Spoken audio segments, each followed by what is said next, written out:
Assalamualaikum warahmatullahi wabarakatuh. Banyak sekali pertanyaan jamaah, Ustadz kasih kami channel untuk kajian anak-anak muda. Di antara anak muda berasal dari Aceh, luar biasa. Channelnya Maulizul Akbar Nak. Tonton, subscribe, like, share, komen. Assalamualaikum warahmatullahi wabarakatuh.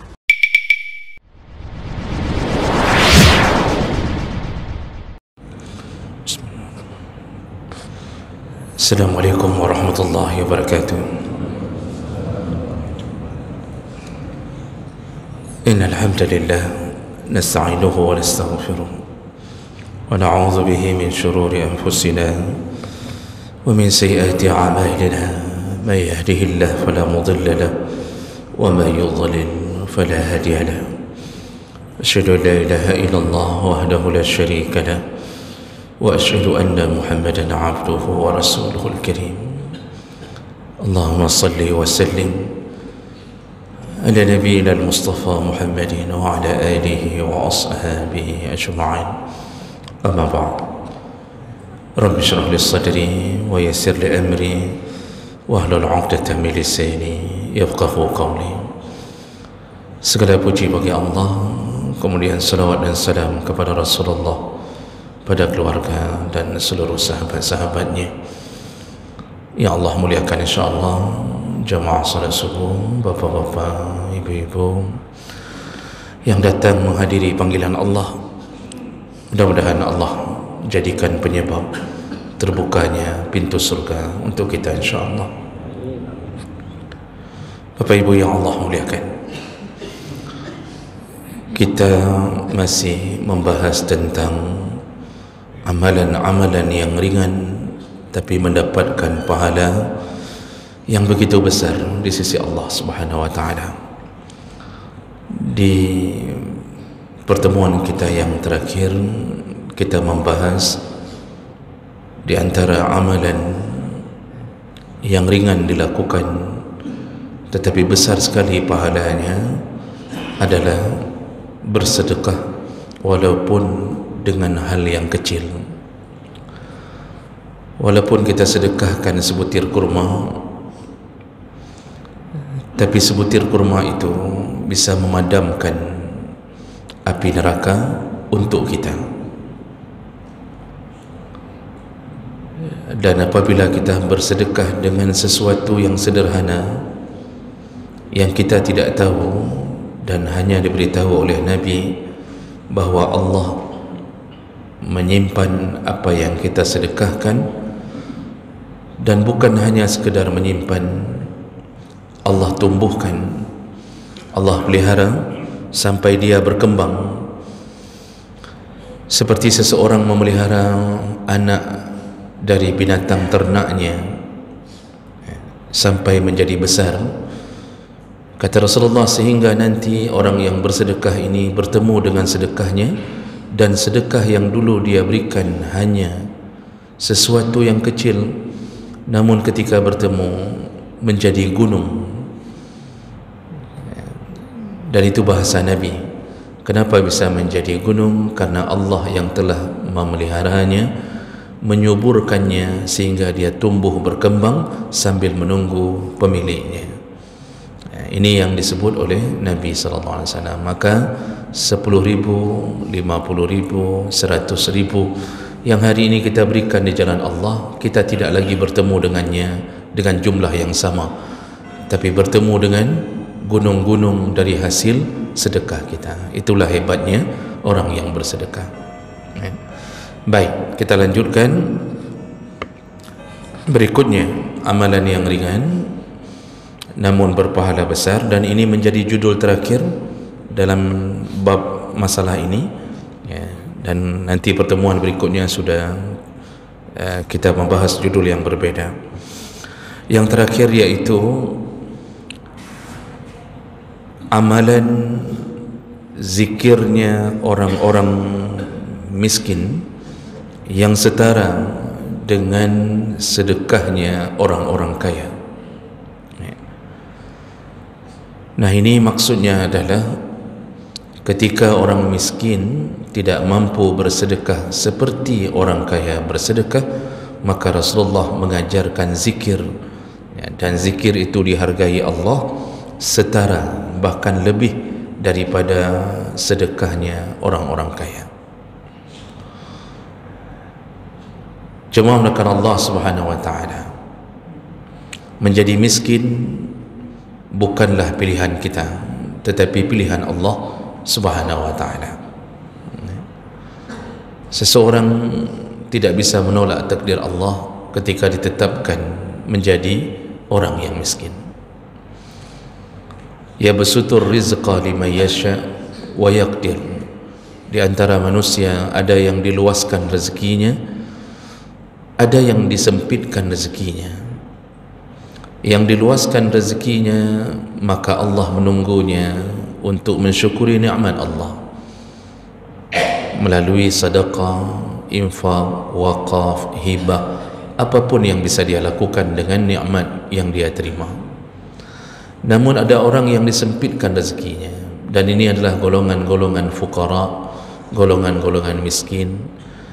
Dan Allah kalau sudah menetapkan sesuatu, maka berhak bagi Allah untuk tidak mencabut takdirnya. Maka sepanjang hidup dia tetap miskin, punya anak, anak pun miskin, punya cucu, cucu pun miskin. Lalu orang mulai menjulukinya keturunan orang-orang miskin. Itu hak Allah untuk membuat sesuatu kepada hamba. Apa yang Allah tunggu dari orang miskin, yaitu kesabarannya menerima takdir Allah. Nah, bahkan orang miskin yang bersabar dengan hidupnya, maka dia dimuliakan di akhirat, lebih dahulu masuk surga, diproses Allah. Kata Rasulullah, 40 tahun sebelum orang kaya masuk surga, orang miskin sudah berfoya-foya di dalam surga. Nanti ada hadis lain, yaitu 500 tahun 500 tahun sebelum orang kaya dimasukkan surga, orang miskin lebih dahulu telah berfoya-foya di dalam surga. Dan ini ada yang menyebutkan kalau yang 500 tahun ini khusus diberikan kepada orang-orang miskin dari kalangan muhajirin. Muhajirin yang ketika mereka hijrah bersama Nabi ke Madinah menyelamatkan agama mereka, karena di saat itu mereka masih minoritas. Mereka tinggalkan semua tanah air mereka, mereka tinggalkan anak istri yang belum mau mengikuti mereka dalam akidah yang benar, mereka tinggalkan binatang ternak, mereka tinggalkan sanak saudara, membawa hanya beberapa helai pakaian dan beberapa pundi uang saja, tetapi kemudian mereka tetap meninggalkan kota kelahirannya demi agamanya. Dan apa yang terjadi? Orang-orang muhajirin ini ketika datang di Madinah, mereka langsung drastis menjadi orang miskin. Dari kaya turun drastis statusnya menjadi orang miskin. Dulu di Mekah segala-galanya ada, di Madinah akhirnya mereka membuat kemah-kemah tinggal di sekitaran Masjid Nabi, dan kemudian mereka dijuluki dengan Ahlus Sufah. Pakaian mereka apa adanya. Jadi betul-betul berubah jadi miskin demi membela agama. Nah, golongan ini yang kata Rasulullah dalam beberapa pandangan ulama, ini yang mereka ini yang masuk surga lebih dahulu 500 tahun sebelum orang-orang kaya masuk surga. Nah, jemaah melakukan Allah, dengan keadaan yang telah ditetapkan begitu, apakah berhenti amalnya orang miskin? Nah, ini disebutkan oleh Nabi melalui hadis riwayat Muslim dengan derajat yang sahih dari Abu Dzar radhiyallahu anhu, anna nasan min ashabi Rasulillah sallallahu alaihi wasallam. Jadi Abu Dzar bercerita, dulu ada beberapa sahabat dari kalangan dari sahabat-sahabat Nabi yang miskin. Jadi ada beberapa sahabat yang miskin, lalu mereka menjumpai Nabi sallallahu alaihi wasallam. Qalu lin Nabi sallallahu alaihi wasallam, mereka berkata, ya Rasulullah, zahaba ahlud dusur bil ujur. Ya Rasulullah, orang-orang kaya telah mendahului kami memborong semua pahala. Jadi mereka ini mengadu ke Nabi, ya Rasulullah, ini orang kaya udah borong semua pahala. Apa maksud mereka? Yusalluna kama nusalli. Kalau mereka salat, kami juga salat. Artinya amal mereka yang bernama salat, kami bisa melakukannya. Wa yasumuna kama nasum. Ketika mereka puasa, kami juga mampu melakukannya, iaitu kami juga ikut puasa. Mereka salat, orang kaya salat, kami salat, sama pahalanya. Mereka puasa, kami puasa, sama pahalanya. Lalu kemudian apa yang terjadi? Kata orang-orang sahabat yang miskin-miskin ini mengatakan, wa yatasaddaquna bifuduli amwalihim. Namun ketika mereka bersedekah dengan harta mereka, kami tak mampu sedekah. Jadi yang lain kami mampu menyaingi mereka, tapi ketika mereka mulai mengeluarkan harta mereka untuk merebut pahala Allah, disitulah kami yang miskin-miskin tak mampu melakukan amal saleh yang orang kaya lakukan. Lihatlah jemaah melakukan Allah, bagaimana sikap orang-orang miskin di masa lalu. Mereka tidak melaporkan kepada Nabi tentang kemiskinan mereka. Mereka tidak menengadahkan tangan mereka untuk meminta bantuan kepada Nabi, kepada sahabat yang lain. Mereka tidak hasad, tidak dengki dengan kekayaan yang diterima oleh saudaranya. Tidak ada sedikit pun pembicaraan mangatan awaknya, tanya urang gasin, awaknya urang kaya.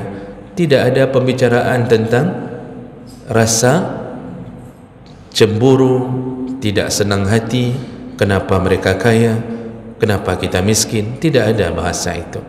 Yang mereka laporkan ke Nabi adalah, kami cemburu dengan amal mereka. Mereka bersedekah, kami tak mampu. Inilah imannya orang-orang terdahulu. Mereka begitu sadar bahawa kemiskinan itu menjadi penyebab ke surga. Mereka tak komplain dengan kemiskinan. Mereka begitu sadar bahawa mereka yang kaya pun itu telah ditakdirkan Allah dan lebih banyak hisapnya. Karena orang kaya itu banyak hisapnya, banyak hartanya, panjang hisapnya.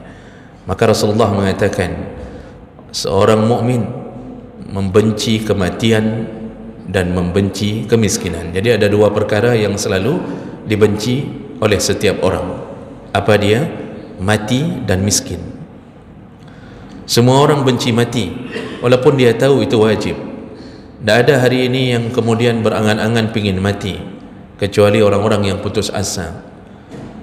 Semua, bahkan ketika temannya mengatakan tentang kematian, dia akan mengatakan, jangan bilang-bilang itu, ya, itu jangan dibicarakan di sinilah, nanti tidak semangat kita makan ni. Bicara mati saja dihus. Ada yang mengatakan, jangan bicara-bicara mati. Begitu orang tidak suka mendengar kematian. Apalagi kalau sedang berada di waterboom, sedang berada di tempat-tempat wisata, ya, pantang dah bergabar matalah mati, ya, langsung kena marah itu. Ikah nak tempat-tempat lagi nyo ke bergabar matalah mati. Begitu kata orang. Semua benci mati. Itu yang pertama. Padahal Rasulullah mengatakan, padahal mati itu baik, kata Rasulullah. Kenapa baik? Dia tempat istirahatnya seorang mukmin dan mengambil hasil usahanya di dunia. Bayangkan kalau kita tak mati-mati, Pak, disuruh salat terus-terusan sampai puluhan tahun, ratusan tahun, ribuan tahun, berjamaah terus-terusan. Sudah umur 1900 masih jamaah. Makanya perlu mati, Pak, supaya kita tidak berjamaah terus-terusan, ya. Kita perlu mati supaya tidak puasa Ramadan terus-terusan. Kita perlu mati supaya tidak melaksanakan puasa Senin Kamis setiap Senin dan Kamis. Maka mati itu memutuskan amal sekaligus menghadiahkan hasil amal. Lalu yang kedua yang dibenci oleh seorang mukmin adalah miskin.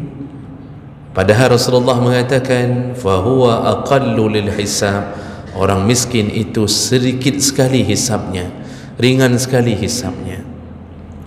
Kenapa orang miskin ringan sekali hisabnya? Apa yang mau ditanya? Yang dia dapatkan hanya hari-hari cukup untuk makan. Tak sempat dia membeli chip untuk judi online. Hana modal. Mau main judi pun tak ada modalnya. Mau berzina pun tak ada modalnya. Jangankan berzina, mau kahwin lagi pun masih mikir-mikir. Jangankan berzina, orang miskin mau kahwin lagi pun itu hanya sebuah mimpi. Hai mau kahwin lah tapi lam lumpur. Tapi kalau orang kaya, Masya Allah, asal sudah kaya, apalagi kita laki ni, kalau sudah kaya nyahana lain lah mulai rata-rata ujungnya apa? Berkahwin. Itu masih bagus. Cuma masalahnya budaya kita tak menerimanya. Agama tak masalah. Makanya ada ibu-ibu dikasih ceramah, kadang-kadang kita kasih ceramah, ibu-ibu kalau sabar menerima suami yang akan kahwin lagi, ibu masuk surga. Apa jawabnya? Saya tak perlu surga, yang penting dia jangan kahwin lagi. Begitulah yang kita terima. Maka jemaah menekan Allah Subhanahu wa taala. Jadi orang-orang miskin masa lalu itu tak peduli dengan kemiskinan mereka. Yang mereka khawatirkan, kami tak mampu berlomba dengan orang kaya. Di saat mereka berbuat amal sedekah, kami tak mampu bersedekah. Itu hebatnya mereka. Jadi yang miskin-miskin hari ini itu selayaknya juga mengikuti sifat ini. Yang lucunya hari ini, yang kaya pun merasa miskin. Sudah kaya pun merasa miskin. Sudah kaya masih berani mendaftarkan diri untuk mendapatkan rumah duafa. Sudah kaya masih berani, tak malu, tak tahu diri, meminta surat miskin kepada pak kecil demi mendapatkan beasiswa agar anaknya kuliah di atas beasiswa orang miskin.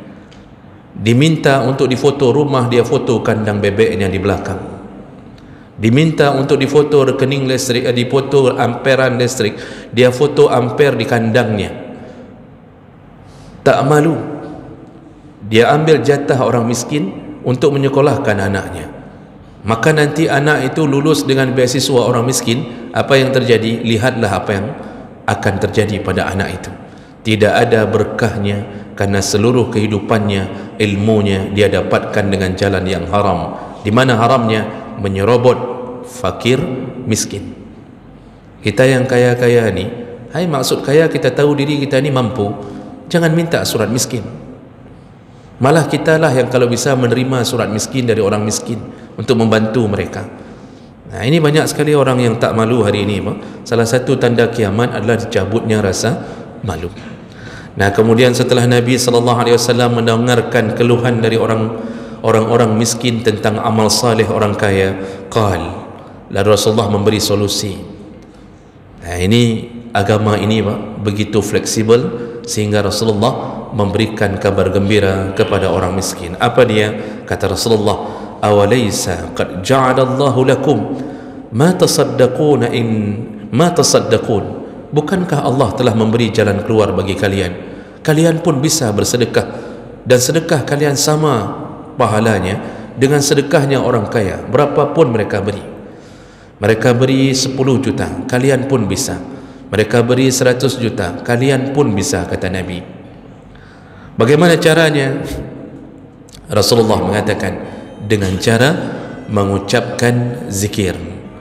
Jadi orang miskin ni karena tidak ada uangnya, tidak ada hartanya, disuruh berbanyak berzikir. Apa zikirnya? Inna bikulli tasbihah sadaqah. Kata Nabi, setiap tasbihnya kalian dihitung sadaqah, yaitu subhanallah. Wa kullu takbirah sadaqah, dan setiap takbirnya kalian dihitung sadaqah. Wa kullu tahmidah sadaqah, setiap kalimat alhamdulillah dihitung sadaqah. Wa kullu tahlilah sadaqah, setiap kalian mengucapkan la ilaha illallah maka dihitung sadaqah. Wa amrun bil ma'ruf sadaqah, wa nha 'anil munkar wa nahyun 'anil munkar sadaqah. Jadi terus Rasulullah mengatakan kalian bisa lakukan zikir subhanallah, alhamdulillah, Allahu akbar, la ilaha illallah, beramar ma'ruf lah, bernahi mungkar lah, kata Rasulullah. Itu semuanya adalah sedekah yang terhitung, terutama ditinggikan pahalanya bagi orang-orang miskin. Jadi Rasulullah ingin mengatakan, jangan bersedih wahai orang-orang yang telah diberi kemiskinan oleh Allah. Perbanyaklah zikir, perbanyaklah mengucap kalimah-kalimah yang memuji-muji Allah. Ini kabar gembira bagi miskin. Tak perlu beramal banyak, duduk habis setiap salat ucapkan itu. Berdasarkan beberapa hadis Nabi, ada beberapa cara. Boleh 33 kali subhanallah, alhamdulillah, Allahu akbar, tutup ke 100 kali la ilaha illallah.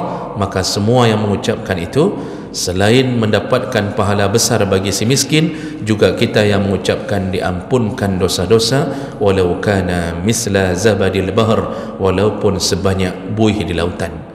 Maka hari ini Pak, kekurangan orang hari ini tidak sabar dalam zikirnya. Jadi tidak sabar dalam zikir. Sehabis salat itu disuruh bersabar. Artinya berzikirlah dengan baik, dengan sempurna. Ucapkanlah semua kalimah-kalimah yang telah digariskan oleh Allah dan Nabi. Lalu kemudian Rasulullah menambahkan sedikit, wa fi bud'i ahadikum sadaqah. Bahkan ketika engkau mendatangi istrimu, artinya bergaul, yaitu hubungan suami istri, hubungan intim dengan istrimu, itu pun dihitung sedekah. Nah, kalimat terakhir ini membingungkan sahabat. Jadi kata Rasulullah, benar depa awak, kata Rasulullah, kira-kira begitulah. Itu engkau berhubungan dengan istrimu, terjadi hubungan intim, hubungan yang halal dengan istrimu, itu dihitung sedekah. Lalu sahabat bertanya, qalu ya Rasulullah, ayati ahaduna syahwatahu wa yakunu lahu fiha ajrun? Ya Rasulullah, bagaimana bisa seseorang melampiaskan syahwatnya kok dihitung sedekah? Maksudnya itu kan syahwat, itu kan keinginan nafsu. Masa sesuatu yang syahwat pun dihitung sedekah? Kalau tadi bukan syahwat, kita menuntut untuk memberinya zikir macam-macam. Ini mendatangi istri ternyata dihitung sedekah. Maka sahabat pun bertanya, kok bisa orang yang melampiaskan syahwatnya dihitung sedekah? Rasulullah menjawab, ara'aitum law wada'aha fi haramin akana alaihi fiha wizrun? Tidak sadarkah kalian, ketika kalian mendatangi orang yang haram bagi kalian, artinya engkau berzina, engkau datangi pelacur, apakah itu berdosa? Para sahabat menjawab, tentu berdosa. Fakazalika iza wada'aha fil halal kana lahu ajrun. Nah, disitulah kata Nabi, kalau kita melampiaskan syahwat pada yang haram menyebabkan dosa. Oleh karena itu, barang siapa yang menghindari yang haram lalu mendatangi yang halal, iaitu istrinya, maka diberikan pahala. Luar biasa Pak, Masya Allah. Berhubungan dengan istri saja berpahala. Tapi jangan cari sedekah yang model begini terus-terusan. Baiknya nak jual-jual ubud minta sedekah, kukla sedekah lain. Jadi jemaah mendekat Allah Subhanahu Wa Taala, maka dari hadis ini Nabi mengajarkan kita bahawa di setiap semua ketetapan Allah, Allah berikan kemudahan, keringanan, terutama untuk beramal. Berbahagialah menjadi umat Muhammad sallallahu alaihi wasallam yang di setiap amalnya dicintai, dihargai oleh Allah sampai menemui Allah di dalam surga nantinya, insya-Allah. Demikian, mudah-mudahan bermanfaat. Subhanakallahumma bihamdik, asyhadu an la ilaha illa anta, astaghfiruka wa atubu ilaik. Wassalamu alaikum warahmatullahi wabarakatuh.